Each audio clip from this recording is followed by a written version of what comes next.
their mother died. Then came Noémie.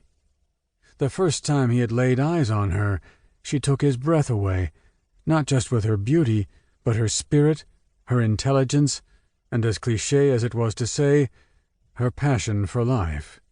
She had introduced him to art, literature, food, music, an entire world of Paris that he'd never been exposed to. And when the war came to their beloved country, the Germans barreling right into Paris, she was the first to defy them with minor acts of rebellion. And now she was gone. Victor had known Marie's feelings toward him, and thus Noémie, from the start. He'd never imagined she would go this far. "Adeline! Charles!" he called out, his voice penetrating the large apartment home he owned in the heart of the city. Adeline, his 16-year-old daughter, was the first to respond. "Yes, Papa?" She had one of her diaries and a pen in her hands. There was a smile lingering on her face from whatever it was he had drawn her away from, and the happy expression was like a dagger to his heart.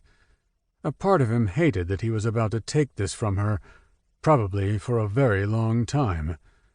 But at least she would be alive. "Get your brother. I have something important to tell the two of you." Something in his voice eroded her smile, and she quickly rushed to get her younger brother, Charles. "Come with me," he said to the two of them when they came back, drawing them toward the end of the hallway where their bedrooms were. "You both know how much I love you," he began, which immediately put them on guard. "What's going on, Papa?" Adeline asked, a wrinkle of worry in her brow. "I'm very likely going to be arrested and handed over to the Gestapo, which is why we all need to leave today." The protests and cries came instantly. "Hush, hush," he soothed. When they were settled, he turned his attention to Adeline, who was always sensible and intelligent. He'd need her to take care of Charles, her 13-year-old brother, who had his deceased mother's soft nature. "There is a man here in Paris who can make fake passports. I have his name and address written on this piece of paper," he said, pulling it from the pocket of his coat and including it in the bundle he handed to Adeline. "Take this money from my safe and this key to the store. Collect as much jewelry as you can. You know which is the most valuable, right, Adeline?" She nodded. He'd been raising her to take over Ardent Jewelers eventually, so he trusted her to pick the pieces that could easily be traded for their way out of Paris, hopefully out of France as well. "Good, good," he said, nodding. "Get started on the passports immediately. Then wait there until I meet up with you." "Why aren't you coming too, Papa?" Charles cried. "I'll be there soon," he said, giving him a reassuring smile. "Don't worry." He turned to Adeline, and he could see it in her eyes. She knew why he wouldn't be going with them, at least part of the reason why.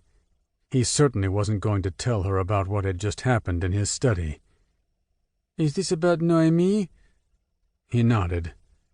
"Marie, she—" "I see," she interrupted, her eyes falling to the floor with anger in them.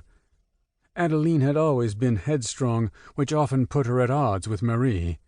It also made her initially suspicious of Noémie, but Noémie had a way of inspiring people, drawing out the best in them, which eventually not just warmed his daughter to the woman, but made her respect and admire her almost as much as her father did. "I don't understand," Charles whined. "I'll explain," she said, turning to him. "Right now we have to go, Charles." Not for the first time, Victor thanked God for blessing him with such a daughter. She placed a reassuring hand on his arm and gave him a sad smile. Go get Elise." "Thank you," he said, feeling the tears coming to his eyes. When Noémie unexpectedly became pregnant with Elise, Adeline was the one to insist on making both of them part of their family. Then the Nazis came. Victor pulled both his children into him, squeezing them tight and calming Charles' cries.